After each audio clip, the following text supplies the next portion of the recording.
Welcome to Angel's Vlog.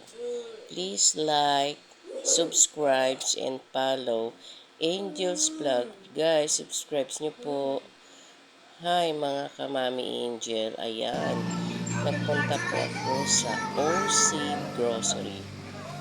Guys, dito sa OC Grocery ay mura ang bilihin. Lalong-lalo na guys, pag kayo'y may negosyo, tindahan, ganun. Dito po kayo dapat mamili guys kasi mura ang kanilang mga paninda. At di kalidad din po guys ang kanilang paninda, maayos. Pero hindi pa sila gaano kompleto guys, marami pa silang kulang.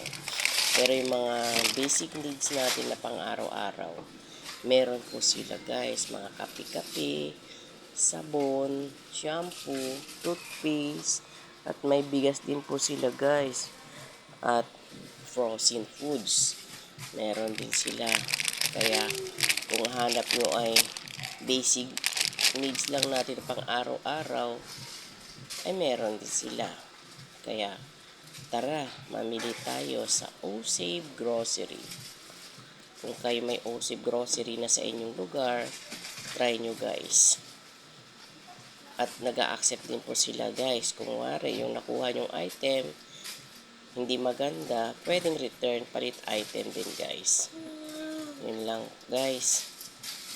Ako ay mamimili ng kaunting pandagdag sa aking maliit na tindahan. Kasi guys, meron akong maliit na tindahan sa bahay. Maliit lang siya guys. Kaya kung ano lang po yung din, wala sa akin. Yun lang din kinukuha ko guys. Tapos sinasabay ko na rin yung mga pangangailangan namin sa bahay. Like niyan, tinapay, na pang almusal, pang merienda. Yan. Kumukuha na rin ako guys para sa amin. Kung ano lang po yung hinahanap din sa tindahan ko guys at mabenta, yun lang din ang yung kinukuha ko, yung mga fast moving. Hindi na ako nag-aano yung mga hindi fast moving kasi mahirap. Pagka hindi fast moving yung item, baka maabutan pa na expiration. Kaya yung mga fast moving lang yung mga kinukuha ko guys. Kasi kung anong, may mga customer din ako na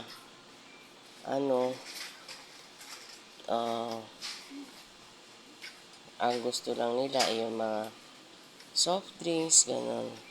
Malakas yung tindahan ko guys sa soft drinks. May suki ako na araw-araw talaga yan soft drinks yun guys. Yung malalaking soft drinks. Mas bet ko guys mamili ng soft drinks dito kasi mas mura siya compare sa ahente. At saka dito pwede siyang tingi-tingi, unlike sa ahente bundle-bundle.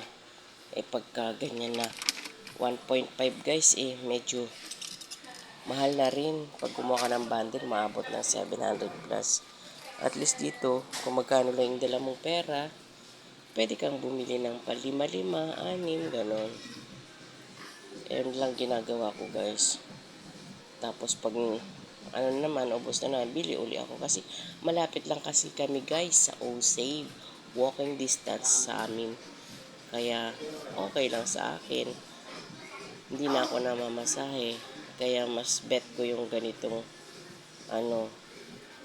patingi-tingi lang.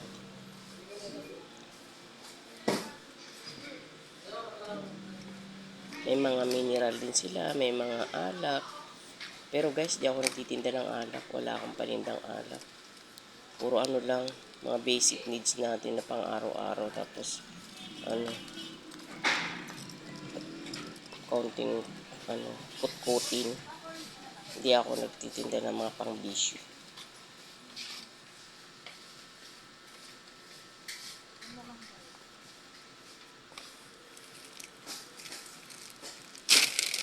Ayan, trash bag. Nagtitinda rin ako niyan guys, trash bag.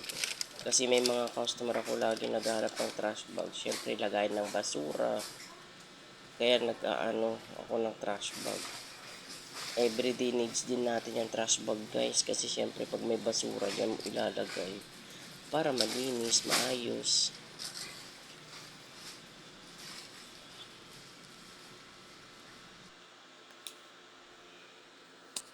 Hindi naman karamihan yan guys. God bless. Bye bye.